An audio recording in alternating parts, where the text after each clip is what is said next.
So in Assam, we started on from 2017. Earlier, we have ITIs and Polytechnic, which were providing skilling.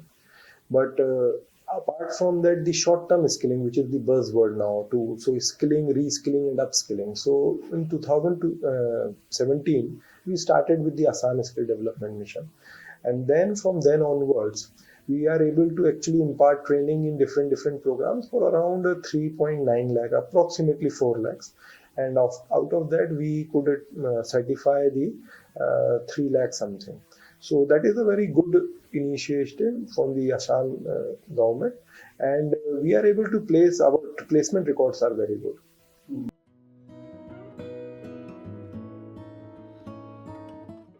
So construction activities are going on. So now we are doing the foundation and all, and then we will be able to complete this well before the time.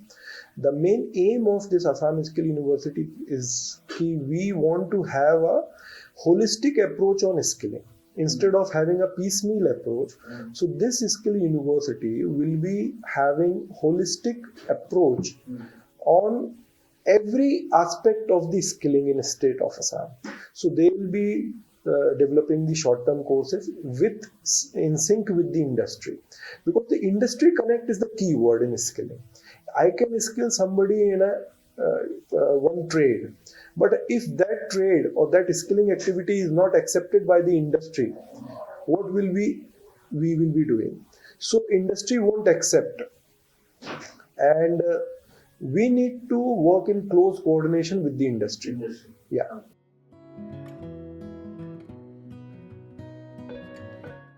We have done the skill gap analysis. We have seen the impact study also. So the issue is here is most of the students, the unemployed youth and the students who are in schools, they want to go opt for the government jobs. Now it's a very good idea to have a government job in life, but we all know that government has a limited capacity. So the best case scenario, we are having the 1 lakh job right now in Assam. The 40,000 have been vacancies has been filled. 60,000 are remaining. But what will happen after those 60,000 vacancies are filled in a year? Then still we will be having around 12 to 13 lakh eligible youth. So we need to come up with the other training programs also. So to make these youth self-employable, either self-employable or they should take up some job in the industry. And for that only we are looking after different programs of skilling and upskilling and the self-employment based program. Agriculture sector is a very dominant sector in the state of Assam in terms of the total employment and the share in the state GDP. So when we look at it, we are also focusing on how we can take advantage of the good climatic condition and the very good environment we have here. And if we can have a more and more value-added product, that the food processing industry and all, so then it will give a fillip to the rural economy also.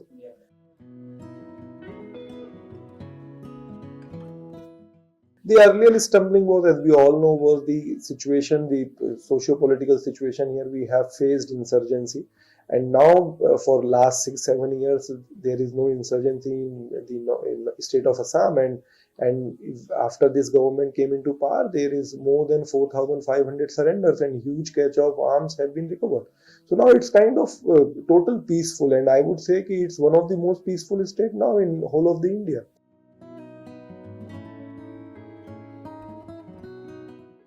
Government is taking so many initiatives. Now the communication networks are being expanded, the road network, the bridge network is being expanded. So we are looking at the infrastructure is got a fill. Now we need to bring about the workforce also, so they can utilize this world-class infrastructure what we are coming up.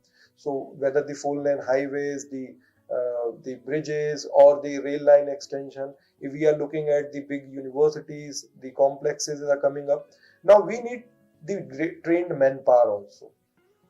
On the industrial front, agro-based industry would be our focus. But if we look at it, so we have a homegrown industry of the oil PSUs and the ancillary industry there. So we are focusing on that also. So what kind of trades they would require, we are in communication with these industry. So we can train up these students as per their requirements. So they would be useful in the oil sector. Apart from that, there's some MSMEs here. We are focusing on that. Then there comes the hospitality sector. The Assam workforce is sort of the northeastern workforce is sort of over whole of India and abroad. So we have the government of Assam has started Northeast Skill Center. A Northeast Skill Center is a very good initiative of government of Assam where we created an infrastructure in collaboration with the IT Singapore. So we have whole pedagogy from the IT Singapore. Our trainers are being selected from the industry. They have been trained by IT Singapore here and Singapore itself. And the whole infrastructure what we created it, but whole knowledge being imparted by the IT Singapore. So we have an international class course curriculum and infrastructure there. And we have a 90% plus placement rate in that training center. When it started and what? So it's started during this just before the COVID. So in August 2019 we started.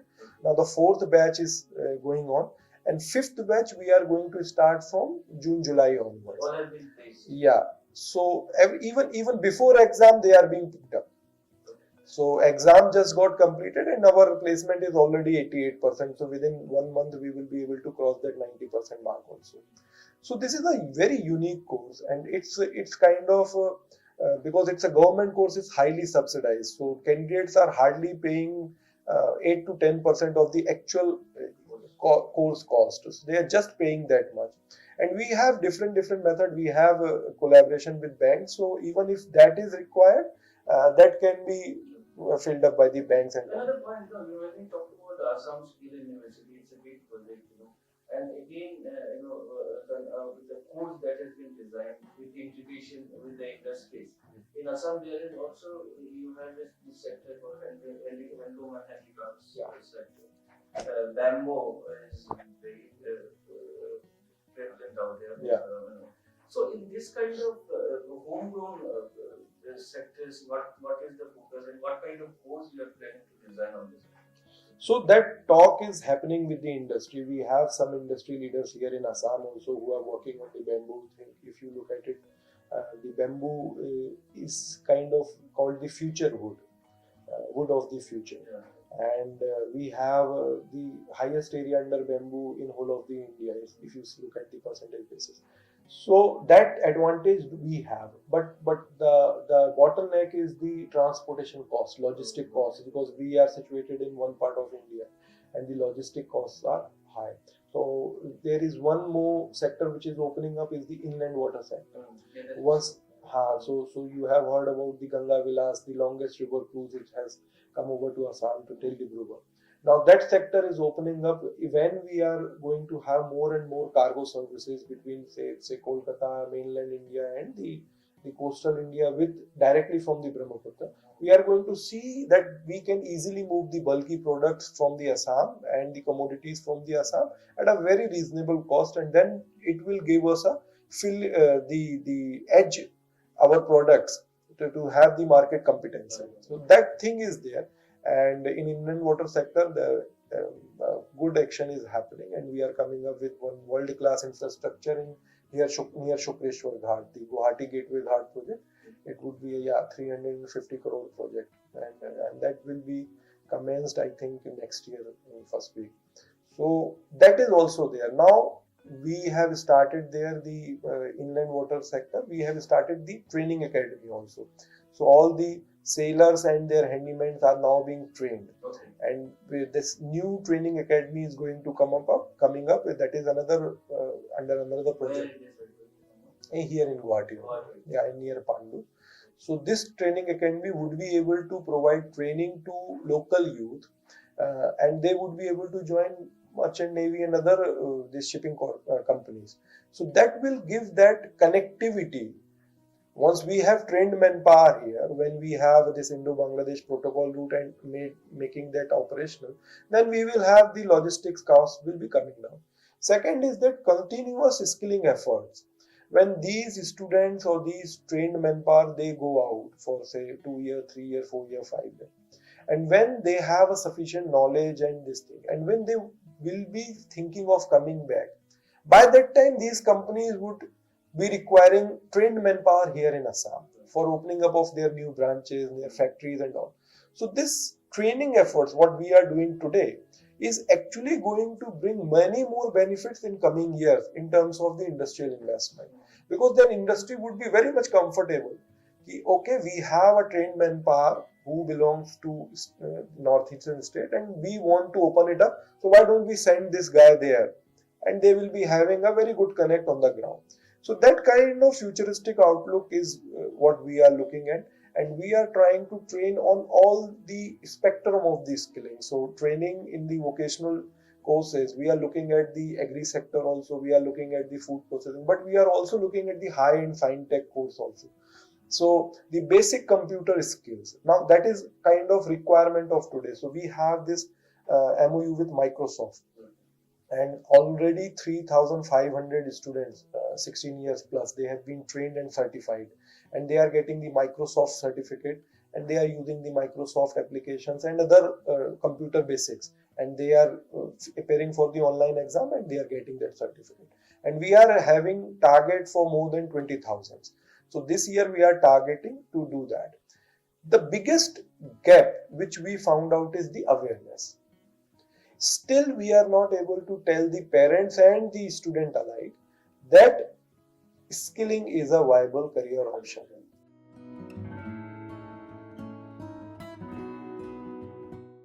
You need not to have a graduate degree to earn a better livelihood, to earn a respect in society.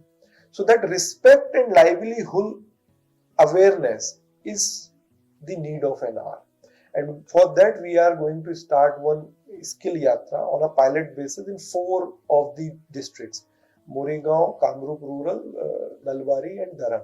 So here we are going to connect with the 9th to 12th class student and the dropouts, and we will try to bring the parents also. And then we will do their registration, we will try to record their responses of different kind of questions, and then we will tell them how skilling could be a very viable career option and what kind of skilling activities they can take up. And then we will have their contact numbers with us, and we will now and then keep sending them the newer courses coming around in their vicinity. And the Skill India digital platform is coming up. So Honorable Prime Minister has announced it. It will be rolling out very soon. So that will be having a very good impact in that terms. Local courses, the state government effort and the central government effort, and all the other ministries except the skill ministry, other ministries also have skill development courses. All these courses, where they are happening, anybody can see on their application. Once you have to register it, and in locality what kind of courses are going on, you can see it, you can register it on your mobile itself. So for that we are looking for the skill yatra, and it is going to start in say 15-20 days. So we are looking at it. Another point is that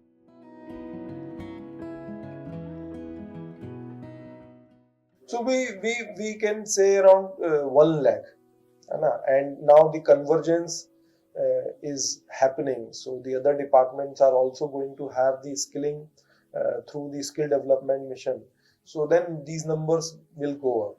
Now we are also coming up how to get the CSR funding for the skill efforts, because most of the companies and the public sector units and private units, they have CSR funding. So why don't we connect this CSR funding to properly upskilling and utilizing those funds for the skilling of the newer youth, and that would help the companies also and the whole economy per se. So we are looking at that also. For what if we look at it, at least we need to train 2.5 lakh youth in Assam every year to have a sizable impact on the economy, local economy also, and the skilling effort also.